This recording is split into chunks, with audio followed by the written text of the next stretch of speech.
Welcome to Retire Happy, the show designed exclusively for the backbone of our nation, federal employees.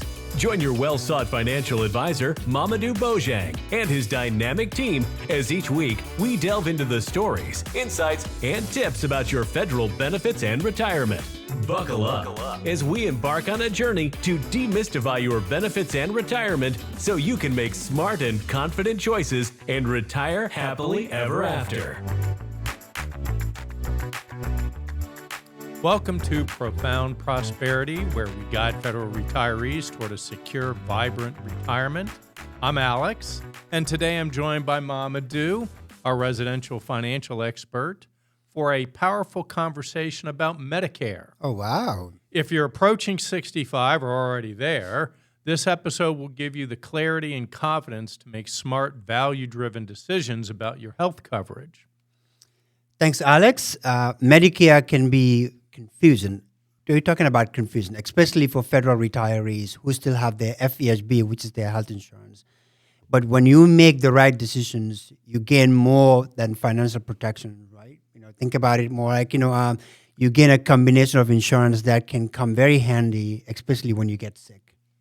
Well, let's start at the top. What exactly are the parts of Medicare, and what should federal retirees understand about them? Well, Alex, that's a great question because there's a lot of confusion when it comes to Medicare with FEHB, right? So there is Medicare Part A, and which basically covers the health or hospital insurance, and you also have Part B, which is more like your medical services. Part C and D, which you have, but for most federal government employees, they probably don't need the Part C and D. They need to focus more on the Part A and B. Got it. So, Mamadou, Medicare and Part B, Part C, Part D, Part A.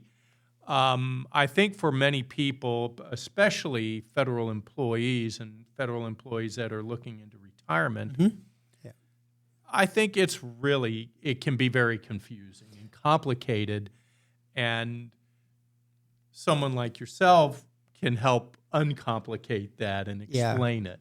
Yeah, no, Alex, you're right. I mean, it is very, very confusing. I mean, not only for them, even for some financial professionals, right? They don't understand Medicare, how it works, right?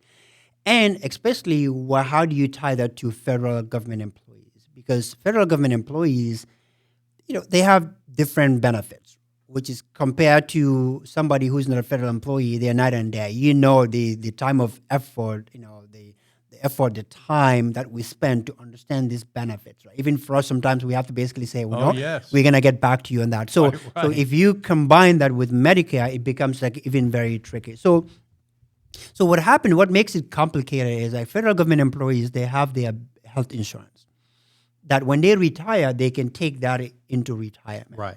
And then can they go without Medicare Part B? Absolutely they can. They can do that. But there are things that you need to consider. So if you break down into Medicare into two sections, you want to look at like what we call the original Medicare, which is Part A and then Part B. For most federal government employees, that's what they need. They don't need anything like C and all that. They need only Part A and B. Now, Part A is something that everyone pays into that. While you're working, you're paying into that. So when you get on to your paycheck, exactly, you get that. You can see that in there. And then when you get into retirement, then that Part A becomes free now, so you don't pay that. But Part B, you have to pay that. Right. And then the reason why that becomes complicated is because Part B, the premium is based on how much you make.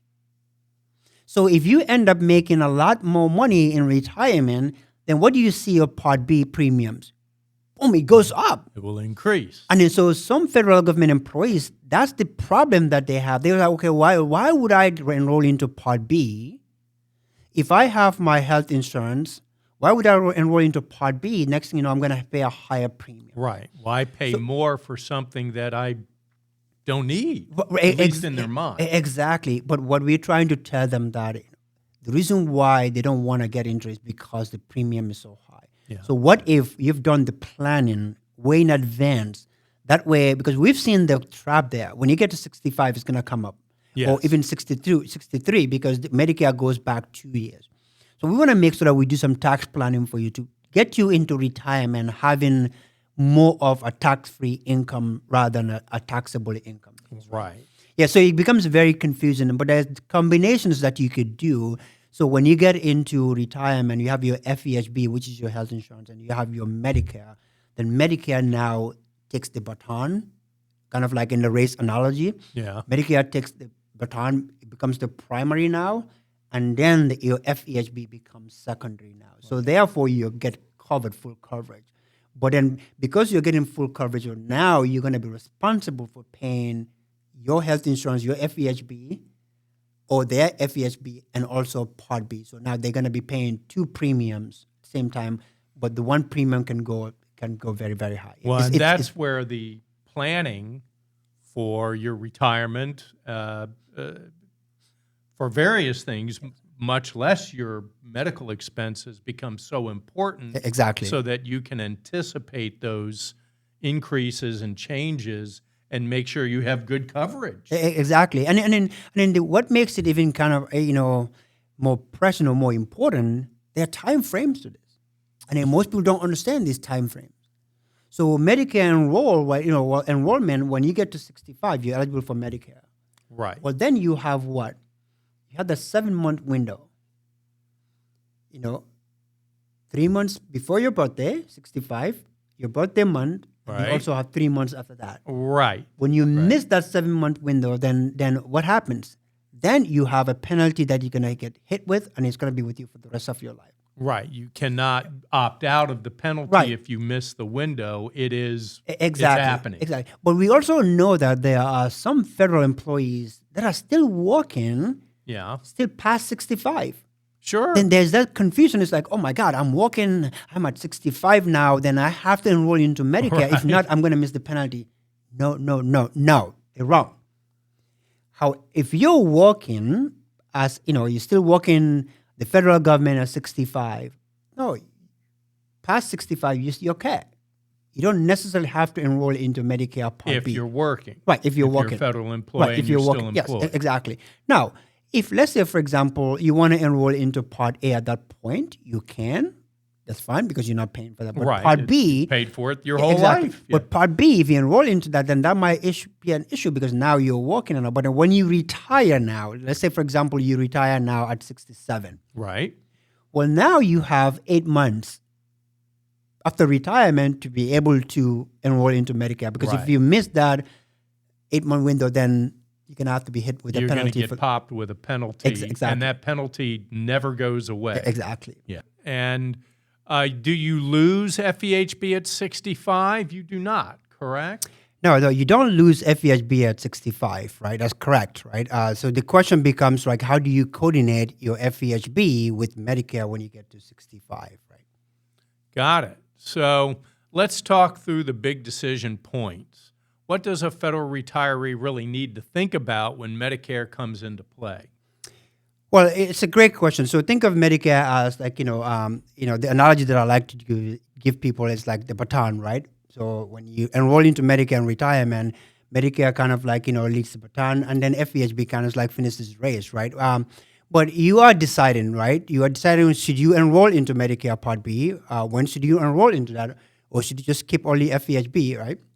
Here's what you need to think, because your health insurance covers about your health. So this is not a decision that you're just going to kind of like, make out of blue. So you have to sit down and think about what are those combinations going to look like for you? And that way you can get some clarity.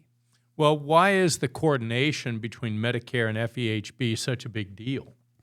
Alex, it's a big deal because it's where the smart money moves happen, right? Medicare becomes your primary and FEHB becomes your secondary, often deciding like, your out-of-pocket costs and all that. But many retirees miss this advantage. Some delay Part B and end up coverage gaps. Others assume Medicare replaces FEHB. And the truth is, right, that's not true. It doesn't replace FEHB. And are there any myths to bust here? I think there may be. Oh, my goodness. Are you kidding me? Talking about water cooler talk, right? There's plenty of them, right? Some people say, I don't need Medicare because I have FEHB. Well, that's true, but that's not always true in the sense that, Medicare will automatically save you money. It might, but only if you use it wisely, right? Got it. Well, let's shift to 2025. What's changing and what do retirees need to know? Yeah, Alex, so many changes in there, but I think the biggest one would be the one for if you are in the postal service, right? Postal service health benefit that now requires Medicare Part B, which basically before is an optional thing. Now you have to basically factor that into your retirement plan. So that's a big, big strategy, yes. Wow. So that's a lot to kind of digest. And let's bring this to life with some listener stories. Yeah, actually, you know what? I always love stories. So let's look at Janet, who is healthy at 64. So now is the time for Janet to actually, they think she's thinking about retiring. Now is the time for her to start talking about Medicare decisions because you don't want to wait until 65. You need to basically think about what could possibly look like your premiums and all that, right? So now is the time. And if we look at Tom, who just retired, but thinking about delaying Medicare for 2 years, and then Tom is 66. Well, the problem is, Tom, you might end up getting a penalty if you wait until 2 years, right? Because at 66 at retirement, you're already within the Medicare, so you have 8 months to be able to decide when you want to enroll into Medicare. So it's really more about, than just insurance. It's really a peace of mind issue, right? Absolutely. Absolutely, Alex. We all know that the biggest risk when you come to retirement is unplanned medical expenses. So good coverage isn't just about bills, it's about freedom. Freedom to see your grandkids, to volunteer, to explore. So Medicare and FEHB, when aligned, gives you that foundation. It's a health plan for your life plan. Yeah. Yes. So that timing, for a lot, I would say for a lot of federal employees, knowing all of these details, that's a lot. It's a lot. And then the other thing is, even if you know the detail, during the course of your career, even for a month, there's so many things. You dealing with your work, right? You're dealing with maybe your family. You're dealing with different things, right? Stock market, you name it. Some of those, they do kind of slip away. Yes. And then so you might sit in there thinking I think, they said I don't have to pay a penalty. Well, no, you need to basically make sure that go to a finance advisor, come to us. That's what we do. We sit down with our clients to make sure that at least we kind of walk them through these fine details. That way we understand, and that way you can make smart choices. Well, you see us how we I surely work with clients. do, and we see every day, and I mean every day, federal employees who are in their retirement, starting to think about retirement. If not, they want to retire, and that's wonderful. And the deep confusion that people have because it's so complex. It's a lot to consider. Yes, and Alex, if you're not a federal employee, there's literally no confusion there, in my opinion. Because when you get to 65, well, you're eligible to enroll into Medicare. Enroll in Medicare into Medicare, right? That's going to be your health care. Exactly, because traditionally, for the most part, people that work in a private sector, when they retire, they don't usually carry their health insurance into retirement. So they're going to go into Medicare. So what makes it confusing for federal employees, because you can take your FEHB into retirement, and also you have the Medicare option of it, right? So, right, and that's a wonderful benefit for federal. It's a wonderful benefit, but it's really confusing. Exactly, And the mathematics of what's the best move, what's the best time frame, and then you get into when should I retire, and all of those decisions they all cascade on each other. Yeah. And that's where you come in and our team comes in. Yeah, and people come to us all the time. They say, well, if I enroll into Medicare, then then that's it. Well, what do you mean by that's it? To me, the way I look at it, it's combination of Medicare and FEHB, in our opinion, puts you in a much, much better situation. Right. We don't know what your health situation is going to be in the future. We don't know that, right? So knowing that at least having a combination of Medicare and your FEHB, I think puts you in a much, much better situation, right? Now, does that mean that you're going to have to pay 2 premiums? Yes.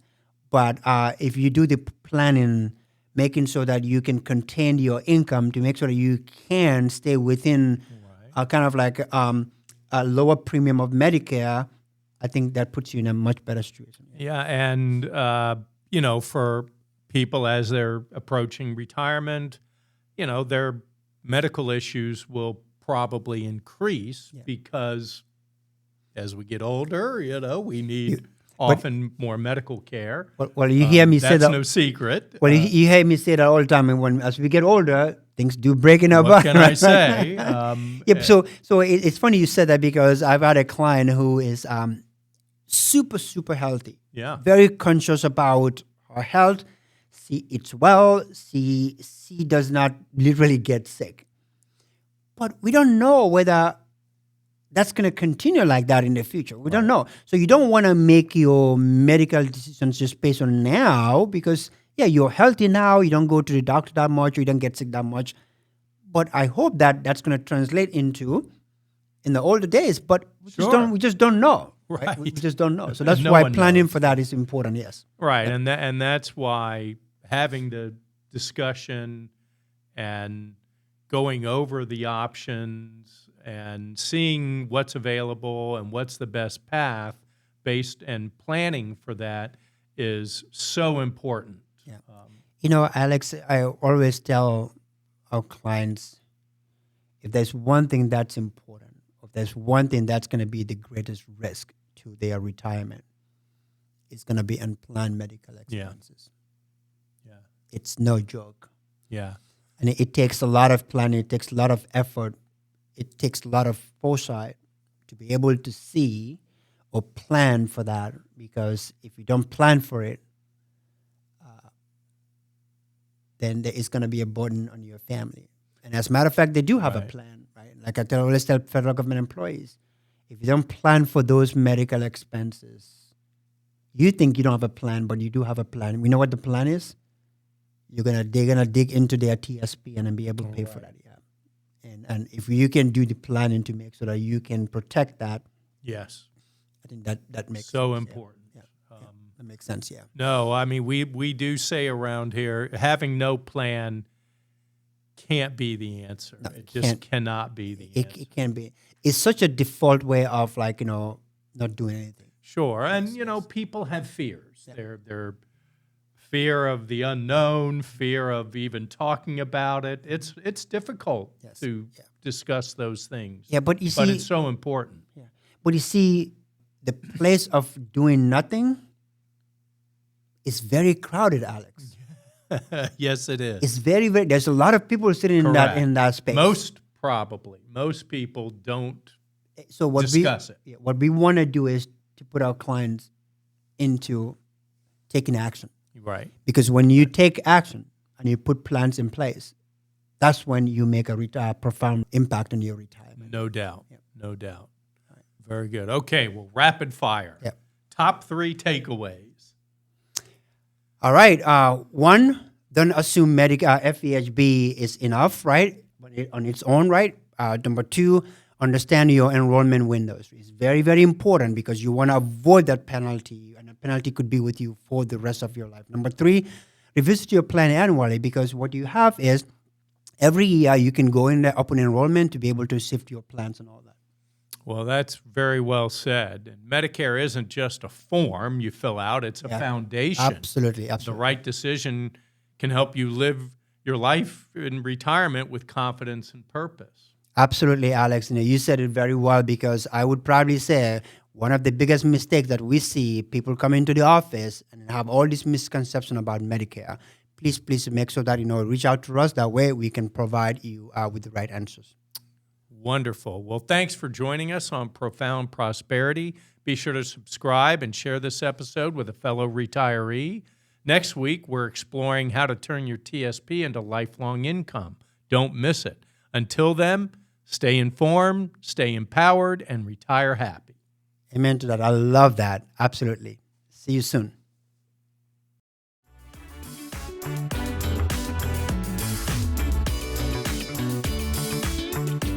Until next time, stay informed, stay financially savvy, and keep shining as the backbone of our great nation. This has been Retire Happy, your benefits and your future. We've got you covered.